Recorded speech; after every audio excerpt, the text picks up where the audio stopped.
तो उससे क्या होता है कि जो प्रकाश है जो पौधों पर पूरी तरह सभी पौधों पर पड़ना चाहिए था वो सभी पौधों पर नहीं पड़ता।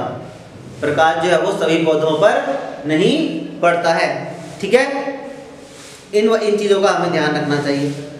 धान उत्तर प्रदेश का प्रमुख फसल है। धान, जो धान हम बोते हैं, ठीक है, वो कैसा है? उत्तर प्रदेश की प्रमुख फसल है। धान की बुआई के लिए छोटे भूभाग या पोद घर में धान के बीजों को बोया जाता है। पहले क्या करते हैं हम कि धान का जो बीज होता है, धान के बीज को हम भिगो कर रख देते हैं।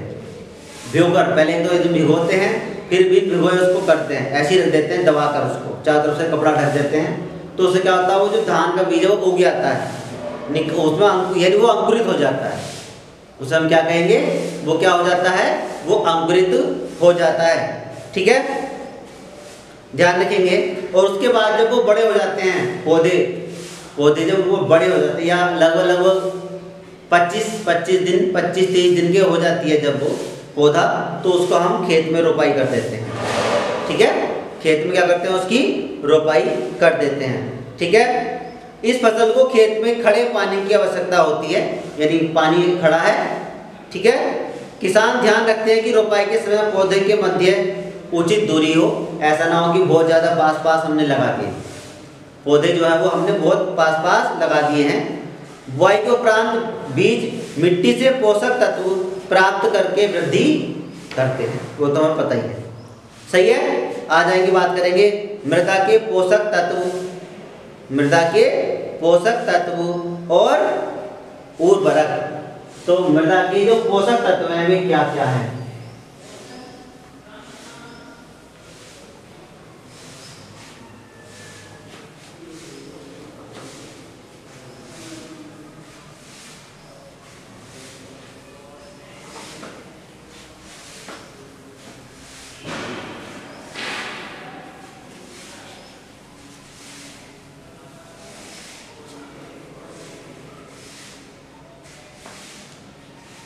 मृदा के पोषक तत्व, मृदा के पोषक तत्व ये क्या क्या है? पोषक तत्व क्या है?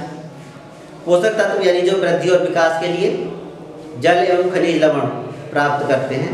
खनिज लवण यानी पोषक तत्व। ठीक है, ध्यान रखेंगे। और मुख्य पोषक तत्व क्या है? फिर आ जाएंगे इसमें मुख्य पोषक तत्व। ठीक है, मुख्य पोषक तत्व कार्बन, हाइड्रोजन और ऑक्सीजन। ध्यान रखेंगे, नाइट्रोजन, फास्फोरस तथा पोटेशियम, यानी कार्बन,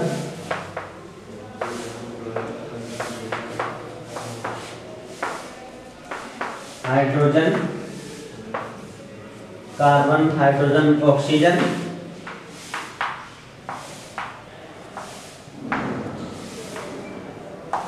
ठीक है, ध्यान रखेंगे, नाइट्रोजन, फास्फोरस तथा पोटेशियम।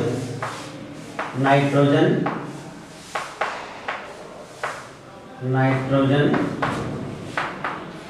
फास्फोरस, नाइट्रोजन, फास्फोरस तथा पोटेशियम।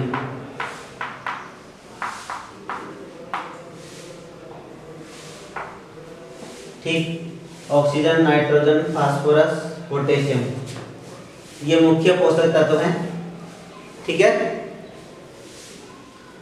अब आ जाएंगे गौण पोषक तत्व। क्या है गौण? गौण पोषक तत्व क्या है? गौण पोषक तत्व कौन कौन से होते हैं? ये होते हैं कैल्शियम, मैग्नीशियम, सल्फर। ठीक है,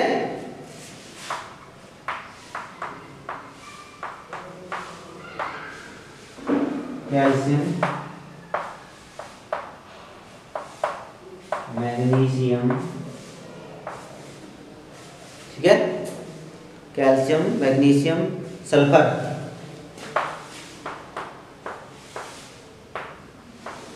ये ठीक है, गौण पोषक तत्व है कैल्शियम, मैग्नीशियम, सल्फर। ठीक है, पौधों को इस तत्वों की आवश्यकता मुख्य पोषक तत्व की अपेक्षा कम मात्रा में होती है, मतलब इतनी अधिक मात्रा में इनकी आवश्यकता नहीं होती। गौण जो पोषक यानी हमारे जो गौण, ध्यान रखिए मुख्य पोषक तत्व की आवश्यकता ज़्यादा होती है, जैसे कार्बन, हाइड्रोजन, ऑक्सीजन, ये तो वायुमंडल से आ जाते हैं। ठीक है, नाइट्रोजन, फास्फोरस और पोटेशियम ये हमारे खनिज लवण अर्थात ये हमें मिट्टी भूमि से प्राप्त होते हैं। ठीक है, पौधे को गौण में कैल्शियम, मैग्नीशियम और सल्फर हो गए, कैल्शियम, मैग्नीशियम और सल्फर हो गए हैं। ठीक है, ध्यान रखेंगे। सूक्ष्म की बात करूं, सूक्ष्म पोषक तत्व की बात बता देता हूं।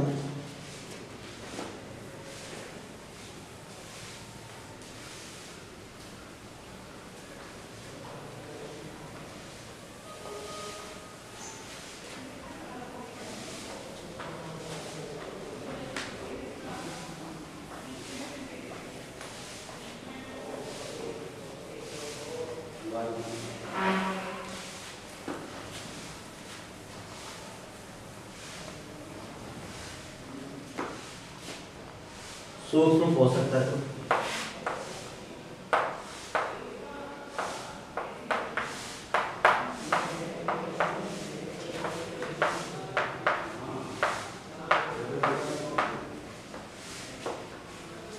क्या है? सूक्ष्म पोषक तत्व। ठीक है, जैसे लोहा, तांबा, जिंक ये सूक्ष्म पोषक तत्व में आते हैं। जैसे लोहा, तांबा, जिंक ये हमारे जो है सूक्ष्म पोषक तत्व हैं। ठीक है, इनकी बहुत सूक्ष्म मात्रा की आवश्यकता होती है, फिर भी इनकी कमी होने से पौधे की वृद्धि एवं विकास और फसल की पैदावार प्रभावित होती है, अगर ये चीज़ें नहीं होंगी तो। ठीक है ना, जिंक तो हम यूज़ करते ही हैं, लेकिन लोहा और तांबा यूज़ करते नहीं हैं नॉर्मली, जिंक का यूज़ हम करते हैं। ठीक है, फसल की अच्छी पैदावार के लिए भूमि में सभी पोषक तत्वों की पर्याप्त मात्रा अति आवश्यक है। खेत में जब एक ही फसल वर्ष दर वर्ष लगातार अर्थात हम एक ही फसल को बोए जाते हैं तो भूमि की पोषकता प्रभावित होती है। ठीक है, और इसके लिए एक फसल के बाद दूसरी फसल लगाने की प्रथा है। जैसे गेहूं की फसल के बाद दलहन की फसल लगाई जाती है, जिससे भूमि की उर्वरता बनी रहती है। ठीक है ना, इसे फसल चक्रण कहते हैं ना कि लगातार गन्ना बो रहे तो गन्ना नहीं बोना चाहिए, लगातार जो है वो गन्ना नहीं बोना चाहिए। ठीक है, ध्यान रखेंगे। इसी प्रकार कपास और मूंगफली के साथ साथ लगाए जाने की परंपरा है। कपास और मूंगफली को एक साथ लगाते हैं। भूमि की उर्वरा शक्ति कुछ सीमा तक इन प्राकृतिक और पारंपरिक उपायों से सुरक्षित रह सकती है, लेकिन मृदा को अधिक उपजाऊ बनाने के लिए रासायनिक, कृत्रिम अथवा प्राकृतिक खाद का इस्तेमाल किया जाता है। ठीक है, ध्यान रखेंगे। कंपोस्ट खाद भी बनाते हैं, कंपोस्ट खाद। ठीक है, जैसे गोबर हो गया और ये हरी पत्तियां हो गई या बेकार की लकड़ी वगैरह, छोटी छोटी बारीक बारीक लकड़ी, इनको सबको एक मिश्रण बना लेते हैं। ठीक है, और मिश्रण बनाकर जो है हम इनको रख देते हैं। ठीक है, तो इसमें जो है हमारा कंपोस्ट खाद जो है वो तैयार हो जाता है। ओके।